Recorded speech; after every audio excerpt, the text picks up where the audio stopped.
Okay, so today we are diving into something truly mind-bending. We're looking at the strange intersection of ancient human philosophy and, the most advanced technology on the planet. We're going to explore what happens when you ask an AI to check a philosopher's work. And the answer, well, it might just force us to rethink what truth even means.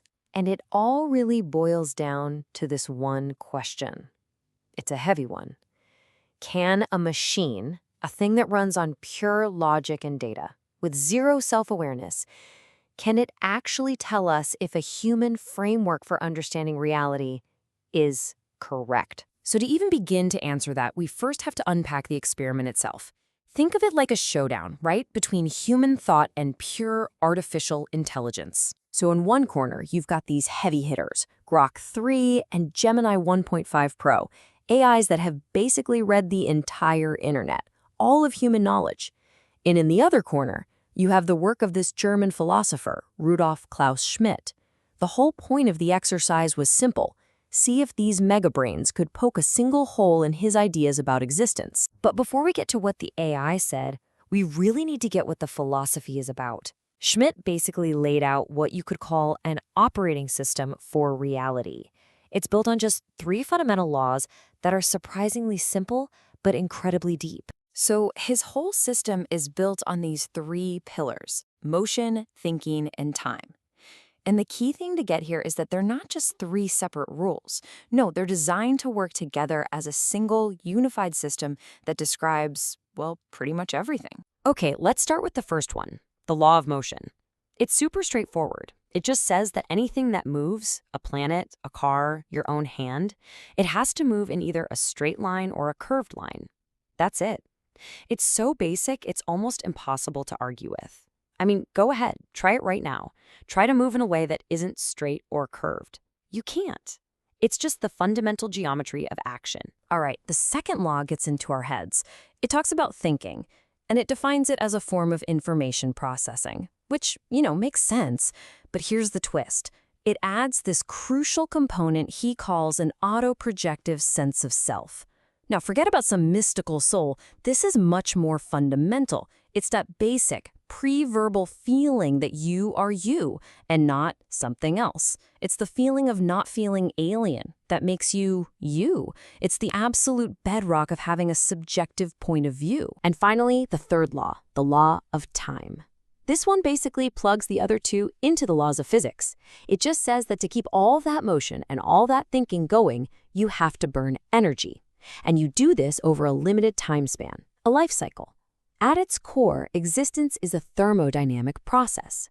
You are a machine that consumes energy to live and move and think until you don't anymore. So, to recap real quick, you've got the geometry of action, the logic of cognition, and the thermodynamics of being. Motion, thinking, time. A nice, tidy, complete system. So, what did the machines have to say about it? All right. So, with this 3-part philosophy all laid out, the challenge was on. The AIs were told, okay, go find a flaw. Find one single crack in the system. And what came back was just weird. The result was absolutely stunning. These AIs, after churning through pretty much all of recorded human thought, from science to poetry, they could not find a single logical flaw. Nothing. They couldn't cook up a counterargument. They couldn't find some corner of human experience that these 3 laws didn't seem to cover.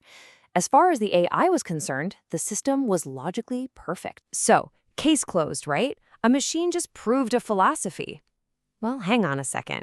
Not so fast, because this is where things get really interesting. This is the whole point. You have to ask this crucial question. Does the AI actually get it? Does it comprehend what motion or thinking or time even are? Or is it just running a simulation of understanding? And that question changes absolutely everything. What this shows us is that there are 2 totally different ways to validate something.